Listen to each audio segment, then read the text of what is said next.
با عرض سلام و خسته نباشید خدمت همه دوستداران عزیز. انشالله که همیشه سرخوش و سرزنده باشید. محسن اکبری هستم از شهر گراتسه و اتریش. یه چند وقتی میخواستیم که یوتیوب شروع کنم، بیم داخل یوتیوب در مورد خیلی از مطالب صحبت کنیم. خیلی از مطالب، خیلی از مشکلات، خیلی از چیزایی که ما در آینده نیاز داریم، حتی در حال نیاز داریم. ما باید در اصل از گذشته درس بگیریم و اونا رو در آینده مورد استفاده قرار بدیم.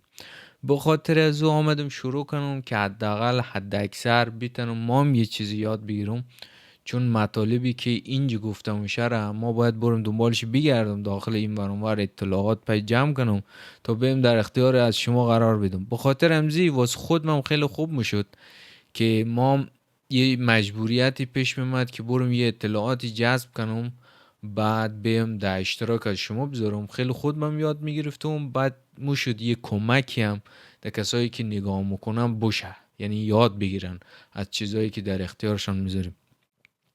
بعد یه حالت ما سعی میکردم یه حالت مثلا یوتیوب، کانال یوتیوب یه چیزی باشه که از تجربیات زندگی، از چیزهایی که واقعا تا الان یاد گرفتیم و همچنین از بقیه دوستانی که قراره یاد بگیریم در اختیار بقیه کسا بذاریم، مخصوصا نسل جوان، مخصوصا کسایی که واقعا درگیر روزگارن و هیچ کمکی، هیچ جایی، هیچ اطلاعات خاصی نمیه. از نظر از من مهمترین چیز واسه پیشرفت و تلاش و اینکه در آینده در یه جایی برسی مغز آدم. ما باید همیشه تلاش کنیم روی مغزه کار کنیم، یعنی اینکه انگیزه ها را درست کنیم، یعنی اینکه او طرز فکره را کمی کمش طرز فکره را تغییر بدیم. یعنی ما بیتونیم اگه طرز فکر یه نفر را تغییر بدیم، او آدم هم میتونیم از این رو به اون رو کنیم. یعنی کل زندگیشه اگه امروز فقیرترین آدم بشه، اگه ما بتونیم طرز فکر از رو تغییر بدیم، ما دزی امید دارم، ما ایره قبول دارم که فردا روز همین آدم میتونه موفق ترین آدم روزگار خود خوب باشه ته تهش. ولی خب باید از این عرصه بیشتر زحمت بکشیم که روی مغز بقیه، روی دانش بقیه، روی علم بقیه، روی از اینو باید بیشتر کار شونه. حالا ما هم آمدیم تجربه خود خوره در اختیار بقیه بذاریم. نوع صحبت کردن دیگه خلاصه واسه شما بگم، تجربیاتی که داخل اینترنت ده اصلا گفتن نمیشه، در مورد چه صحبت نمیشه، بریم اینجا صحبت کنیم.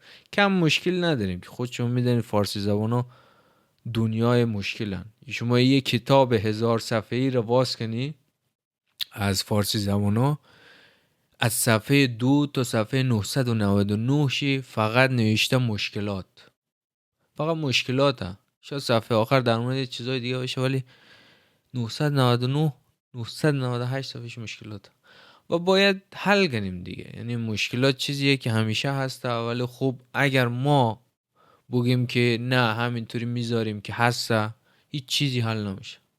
ما باید حل کنیم، هر چیزی که هسته، هر چیزی که نیست حل کنیم، در هم دیگه بیشتر کمک کنیم تا اینکه مثلا آینده بهتر داشته باشیم. جور دیگه هیچ جوری نمیشه. بعد خب یه ذره از خود بگم، ما داخل گراس اتریش زندگی میکنم.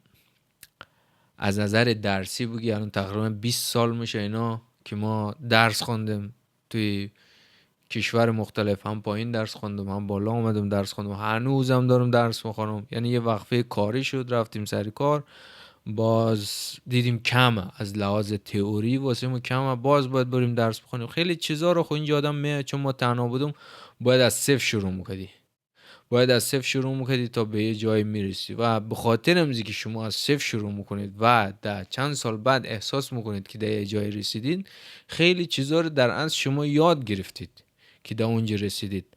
بعد خیلی خوبه که مثلا اینا رو در بقیه هم اشتراک بذاری، که از نظر از من خیلی خوبه که با بقیه در اشتراک بذاری که بقیه هم بتونن استفاده کنن و در یه جایی برسن.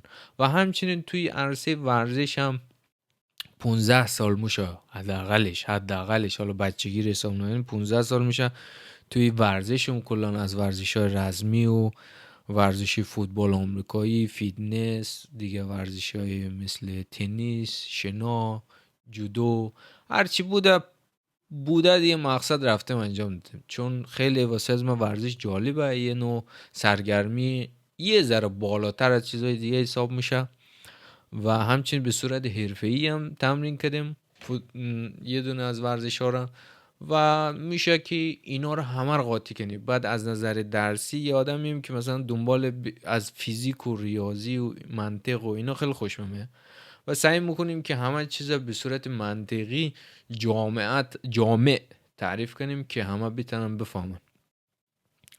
دیگه ویدیوی اول بود دیگه، نمیخوام زیاد ویدیو شلوغ شونه یا اینکه طولانی شونه. امیدوارم که از ویدیو اول حال کرده باشید، فضا مزا رفته باشید.